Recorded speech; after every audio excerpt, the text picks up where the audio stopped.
old songs, and it's really exciting to play the old songs. It's such a relief. Clear the energy. You're such troopers sitting through that whole ceremony of death.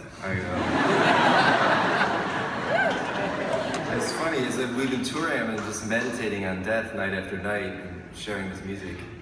And last few nights I've been listening to Stevie Wonder's Songs in the Key of Life. And as I've been writing the set list, I'm realizing almost every song, the references mortality, death, and loss. And I keep thinking, what is my legacy? Songs in the Key of Death. And, it's a bit of a shame, but perhaps that's my calling. My parents were obsessed with death. My dad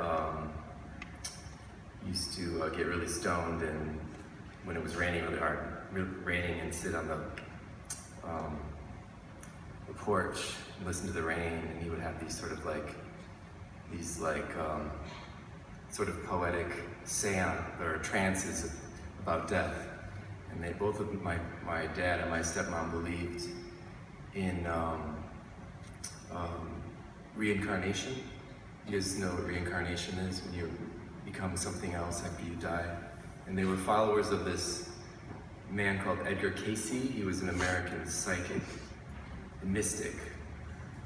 And he believed that after you died, that you'd be reincarnated as something else. He also believed in past lives. You guys ever heard of past lives? You go and you get your past lives read, and you realize that you've had many, many, many other lives before this life. That there are only so many souls in the universe, and they're constantly becoming reinvented as new forms. So my parents were really excited about this, and they went and got their past lives read. And my stepmother found out that she was, what was she? Queen of Sheba. My dad was like, I forgot what my dad was. He was like a custodian somewhere, like cleaned the floors.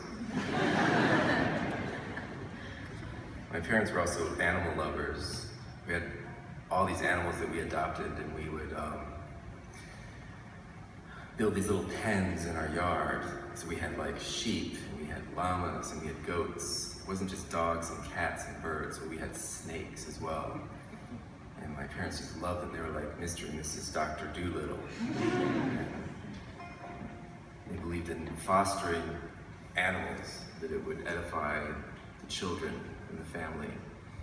And they also believed that all of our pets had past lives. So we would adopt these pets, and then we would take them to the psychic to get their past lives read. So we had this one-legged ostrich that we'd prop up on a ladder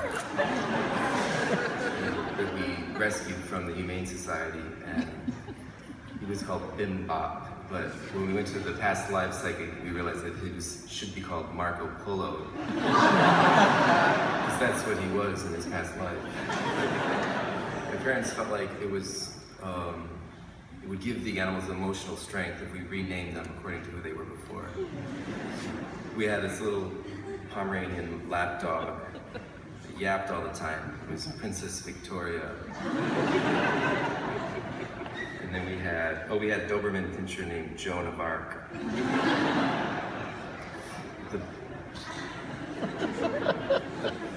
The best pet we had was a little albino salamander that my sister got from Petco.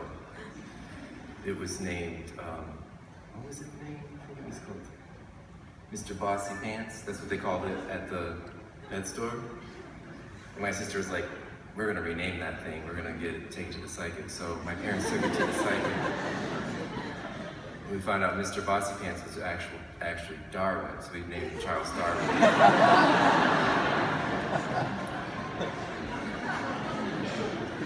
And he was this funny little albino salamander. He had agoraphobia and panic attacks. He was afraid of gummy bears, and so he had to like put a little bit of Xanax in his food.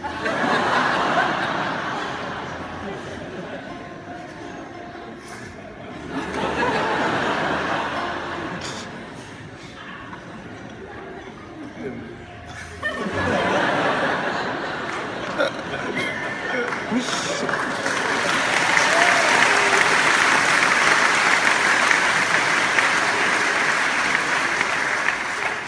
parents believed these animals, when they died, their spirits would go on, and you would go into the cosmos and come back and manifest as something else. And I remember Charles Darwin got tumors all over him, and he got cancer, and my dad said it's time for Charles Darwin to meet his maker. So he was suffering. He had tumors, he was suffering, so we wanted to put him out of his misery. So he put Charles Darwin in a coffee can and smashed it 7 times with a hammer. It was horrible. But we had to do it. And my parents said, this was back in like the 80s, so that's what people did back then. With animals. And my parents said, it's fine, we're gonna bury Charles Darwin. He will travel through the universe spiritually, cosmically, and take on a new form, be reincarnated. And so they prayed at his funeral, they buried him, and they put on his tombstone, here lies Mr. Bossy Pants, formerly known as Mr. Bossy Pants, now known as Charles Darwin, who will then become something else. And we pray to the Lord that in the next life, he will become something great and wonderful and beautiful, something transcendent, like a billionaire, a reality TV tycoon, who may one day become the next president of the United States.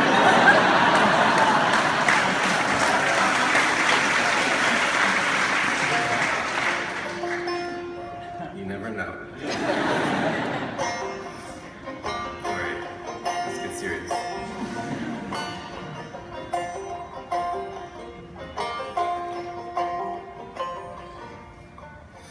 I have called you children, I have called you son. What is there to answer if I'm the only one? Morning comes in paradise, morning comes in light. Still I must obey, still I must abide. If there's anything to say, if there's anything to do, if there's any other way, I'll do anything for you.